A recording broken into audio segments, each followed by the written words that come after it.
Hello, everyone. This is Krishanu, and welcome to the Weekends with Amit. Today, we are going to discuss about a book that Amit wrote a while back. And the book is in a very interesting subjects to a lot of people, both believers of God and who do not believe in them or do not believe in God. Now, the name of the book is God is Not Dead. Before we get into the further discussion about the book, allow me to welcome Amit to the show. Hello, everyone. Hello, Krishanu. Hello, how are you? All good. Great. So today we are going to discuss about your book, God is Not Dead. I believe it is one of the better books that you have written, and it has significant substance which people all across the world may find interesting. Before we get more into the book, let me ask you a very basic question. Nietzsche said that God is dead. Your book says God is not dead. To any uninitiated audience, this is a direct rebuttal. So, according to you, what is dead or not dead? What is God? What is the definition of God? Okay, this is the problem. Nietzsche was defying the conventional definition of Christian God because does not hold up any kind of scientific reasoning. But of course, there are much more sophisticated definitions of God in esoteric Christianity itself. Which is quite different than the usual picture. God is the benevolent dictator of sorts, king of kings, sitting on a throne, white bearded guy, and all that stuff. In heaven, heaven is outer space. All that is a cosmology that has long been discarded and really never part of esoteric Christianity, never part of Jesus's portrayal of what God is. Um, so, what is God? This is really the question, first question. For the Westerners, this is the first question that is the most confusing. Spirituality and civilization itself began with the statement that consciousness is the ground of all being. There is a oneness that pervades the universe, and then people look for various ways to call this oneness. In India, this oneness was called Brahman, and I now translate Brahman directly into the word consciousness. The English word consciousness is fairly new, it came only a few centuries ago. This word Brahman appeared 7,000 years ago, 5,000 years before Christ was born. So, this is a very, very old concept. But since we are talking about a ground of being and that we now call consciousness, it is just right to introduce the idea of Brahman as consciousness, and that's the original concept. No God yet. And then, of course, a God also came about because of monotheism. This idea is a idea that also created, we don't really know the chronology of all this, but probably a little bit before the idea of oneness and Brahman. And this God, monotheistic God, arose from a unification of idea that there are many, many gods before. They represented first nature gods, then we discarded that to unsophisticated, God associated with fire, God associated with thunder. So when we discarded that, more sophisticated concept emerged for gods, various gods, still gods, not in plural. And they meant archetypes. Archetypes like love or beauty, that's a goddess. Love, that's again a goddess, but God of power, God of success, Ganesha, God of stability, Vishnu. This kind of concept was created. And after that, there was a unification of that concept into a monotheistic God. There is only one God, and these are aspects of God. They represent our various qualities: love, beauty, justice, truth, and all these attributes of God that we can also cultivate. And that is the objective of manifestation. That is the objective of evolution of humans. Humans are the first to cultivate them in any concerted sense of focused directionality and creativity. But you see, already we have two definitions: a God who is the owner of the attributes that we call archetype. That was part of this nomenclature, various gods. Later, these gods were called angels in Christianity, or archangels. So that's one way of thinking of God. And then another way is, of course, the ground of being, God the Father, as Jesus enunciated very clearly.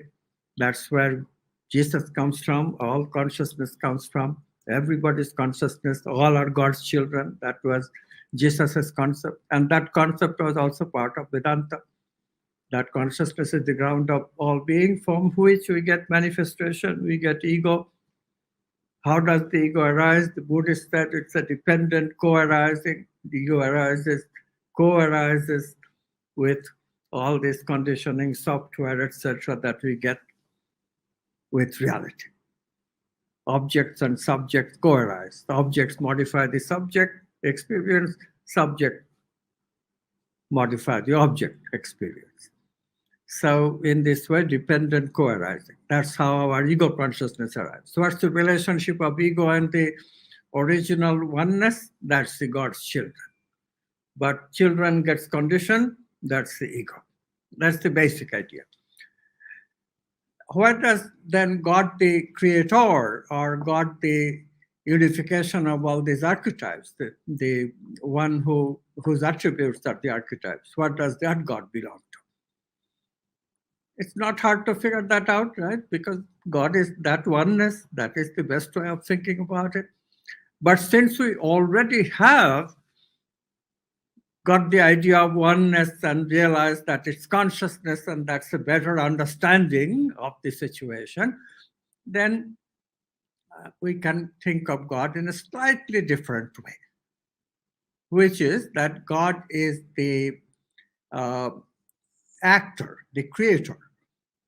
God is the one who has the power to create causation, create manifestation.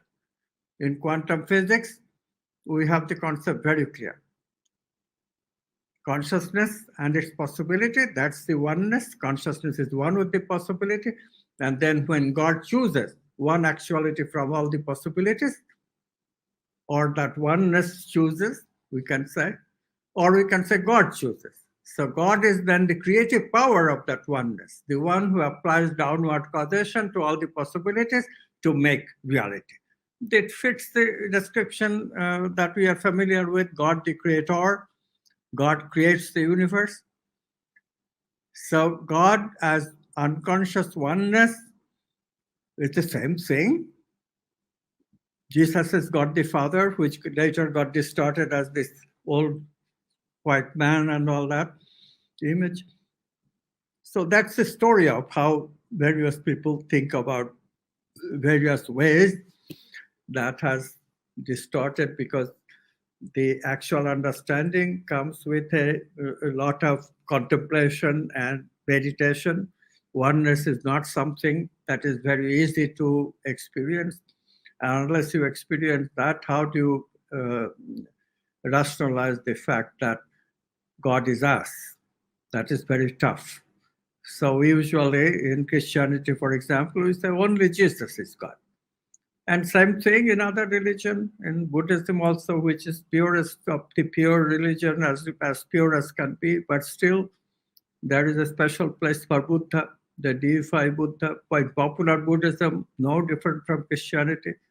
Buddha is the only God. And this tendency, of course, is a very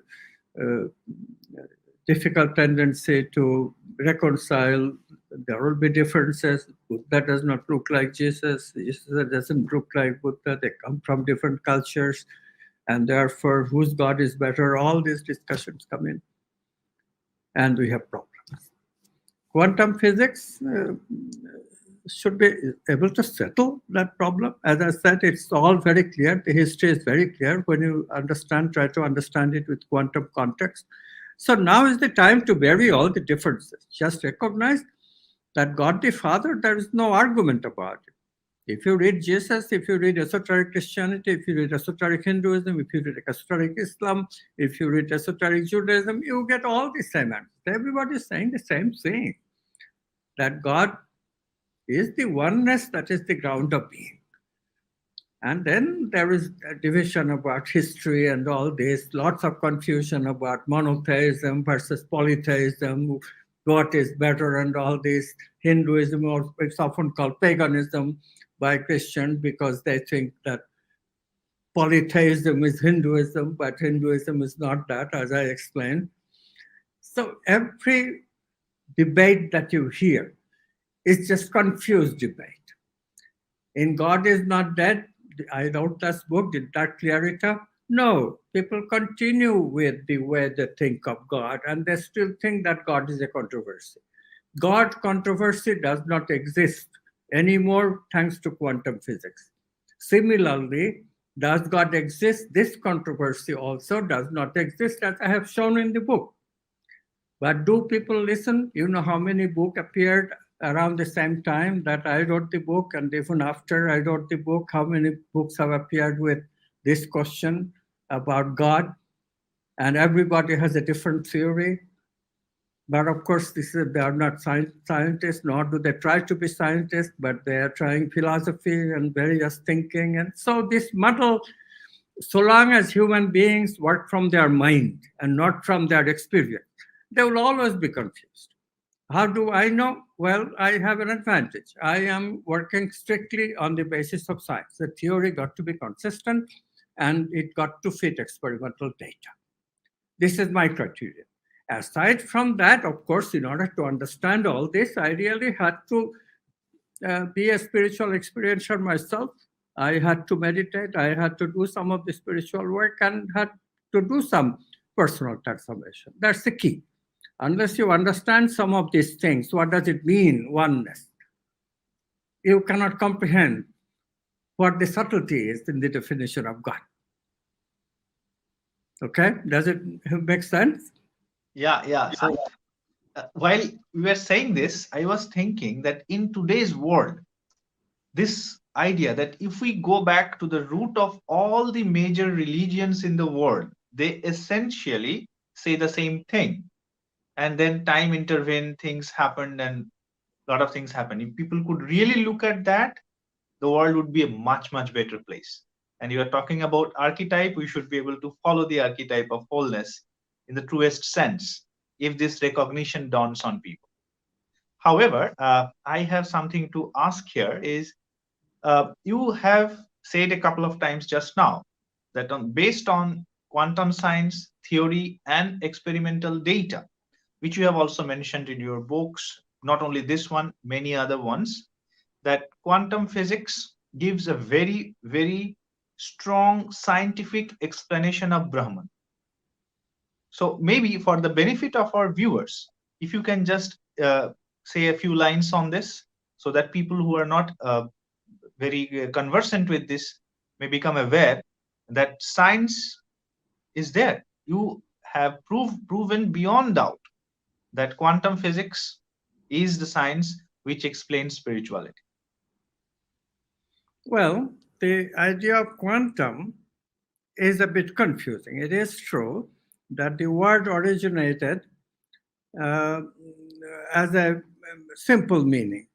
Elementary particle of energy was called quantum. That's a suggestion that came from a scientist with a specific theory in mind, theory of radiation.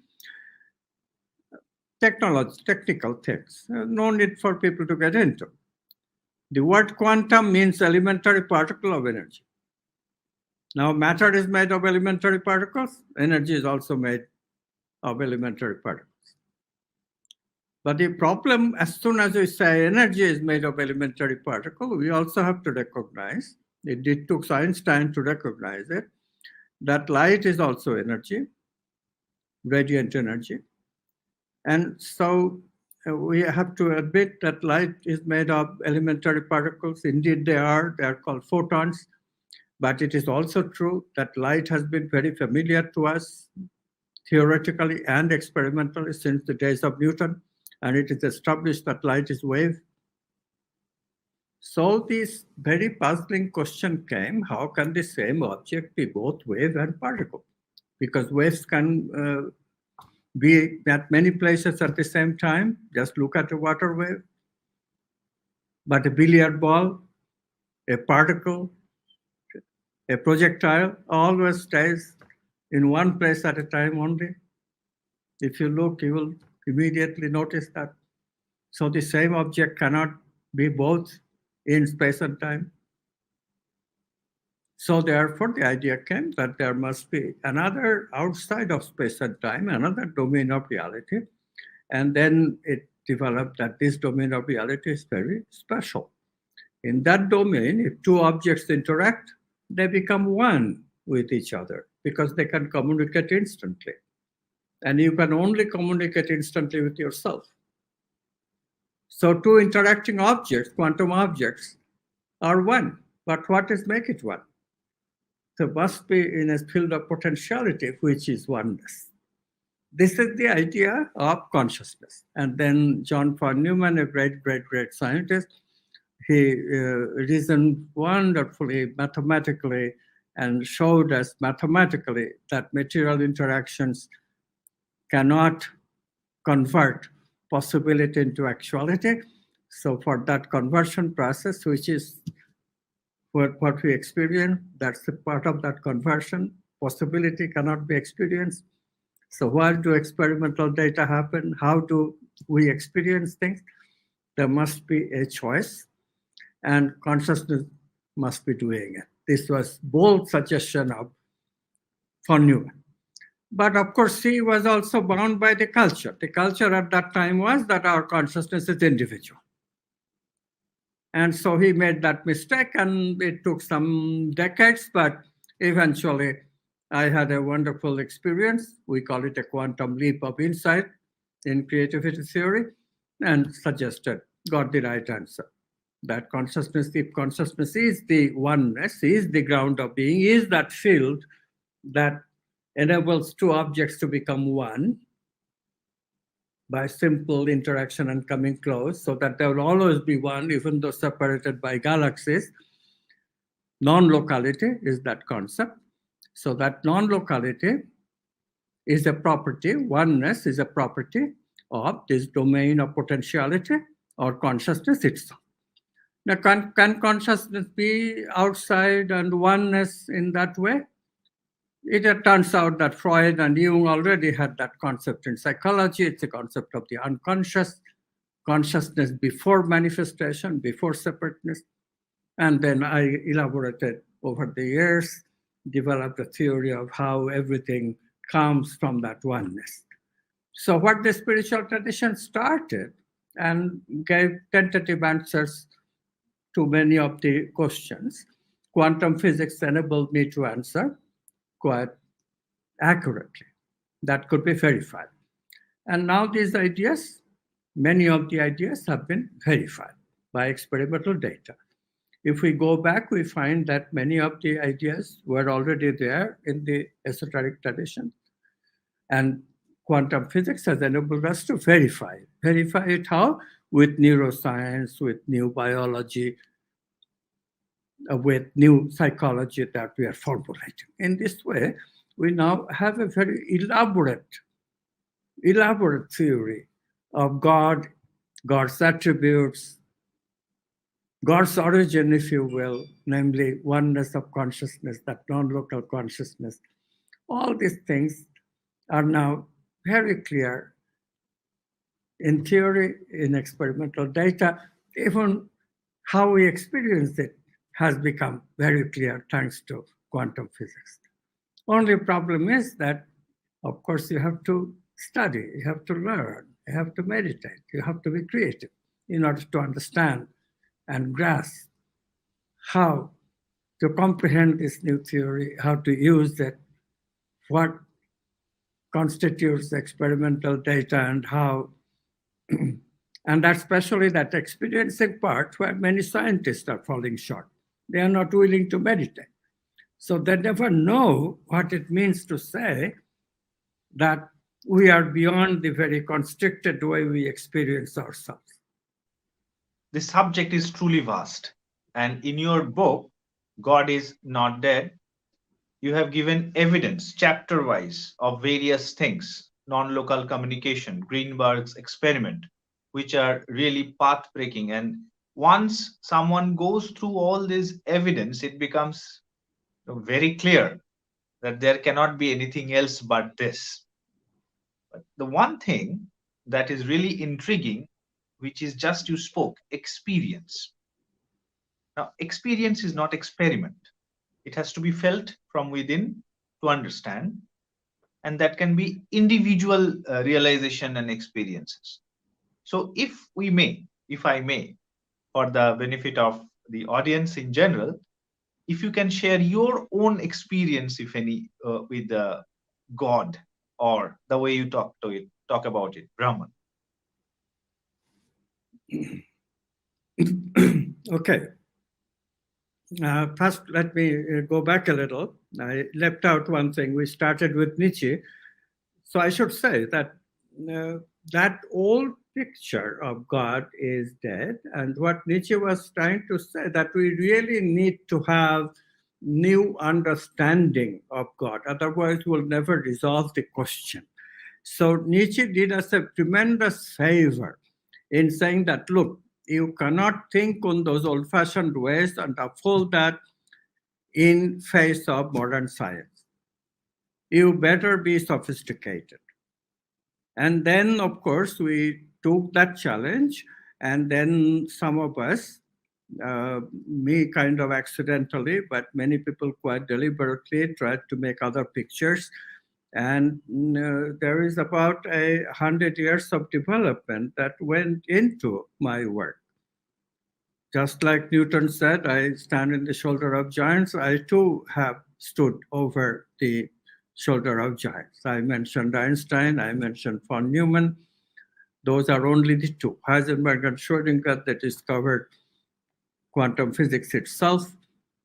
And there are many other scientists that contributed to the idea.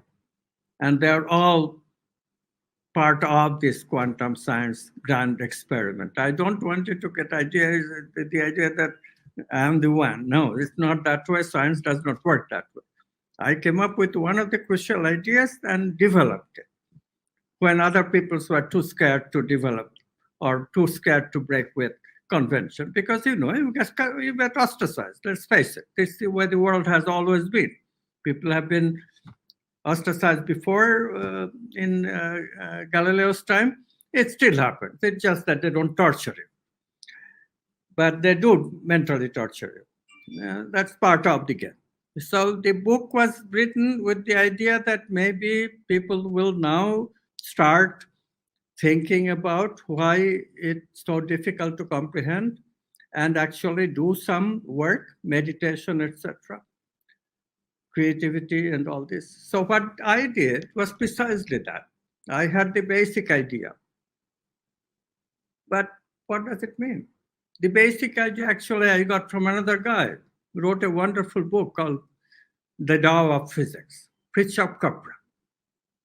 He said mysticism, the old traditions of religion and science should be unified. He had his own theory of unification. I won't go into all details. All that has been discarded, does not work anyway. The physics was wrong. His interpretation of mysticism was not right either, based on systems theory, but that's all irrelevant. He contributed the desire to investigate God, and I must acknowledge my indebtedness to Fritjof because of that. Okay. So what I did was I took the traditional approach. Traditional approach is meditate. If you look at any treatise, it be Judaism, be it Christianity, be it Hinduism, Buddhism, everybody will say meditate. Meditate and find out. So I meditated. Now, how did I meditate? Here is something that, being a scientist, I had the ability. I had the ability to have a question, and that question had to be settled. It's a burning question. We call it a burning question in physics. You cannot do anything otherwise. So I was totally absorbed in the question. So when I started meditating, I decided to meditate all the time. How do you do it? That was the challenge. And I read about a system which said that if you do repeat a mantra again and again in your mind, then the mantra gets established in the mind. And then although you are not actively thinking about it, mantra will still go on in the unconscious. So I checked that out, and indeed, I was spending hours of teaching, advising students. And whenever I checked, in the middle of teaching a class, I'll check. And why is the mantra still going on? I always found, yes, as soon as I checked my unconscious, yes, the mantra was right there. That was very reassuring. And so I continued it and continued it and continued it and continued it. On the seventh day, I had this, what they call quantum leap, earth shattering experience, something totally unexpected and new. I went out in the meadow from my office, and all of a sudden, I experienced that the buildings, the meadow, the sky, all has become oneness in my experience. I knew that they are one with me. I felt that they are one with me. Okay, that's just momentary experience. Could it be just molecular relation? It could. But what happened afterwards was a telling thing. I experienced total, unmixed, unconditional love for everyone. And that went on for 2 whole days. There are people in my life who noticed that something has changed. I noticed it. And I also noticed it with my dismay how it tapered off after the first 2 days, where the feeling was total. Third day, it was not so strong. Fourth day, again, just gradually tapered off. And I was not able to capture it anytime soon. For a year, 2, 3 went by, and I was not able to capture it. It took me years and years to recapture it. It was 1976 when I had that experience. It was 2016 when I had again that same experience that I can love everyone, irrespective of who that person is. Wow. That's my story. Yeah. Convincing? No. Well, this is a, Totally. no, I mean, this is what giving a try by everyone else. These experiences are so strong, and then once a person has them, there is no question of any doubt. The iota of doubt will be removed if the experiences are there. Now, Doubt.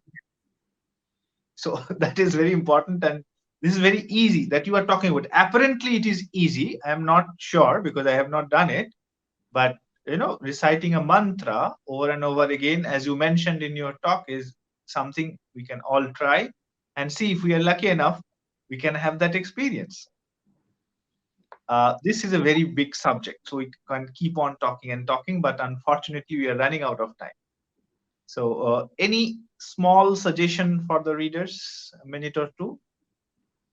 I don't think it really is that possible for anyone to engage in what I did. I had years and years of experience as a scientist to be absorbed in a problem that I had to solve. And before then, I couldn't engage with anything else with any kind of stability. And that kind of focusing ability is peculiar to scientists and meditators and many others. But that focusing is crucial. And what was forced upon me is focusing plus relaxation, because I had to do other things, and therefore I also had to let go of the question consciously for a while. And this process, which we now call doobie doobie do, is the important process for such a breakthrough. But as I said, it takes years and years of training before you can do that, and you don't have to. What you have to do simply is to learn situations where this constricted consciousness that you experience every day, constricted consciousness of the I. We get the I experience, and I obviously is somewhat different than the objects that I experiences. This much is agreed, but again, the confusion arises because that I can also be made into an object by simply rethinking that experience, the previous experience. I can always, in fact, someone, Charles Stark, defined consciousness this way. Consciousness is the ability, awareness of being aware before. But that's when I am awareness of the I again, then I just look at I as an object and the I becomes me.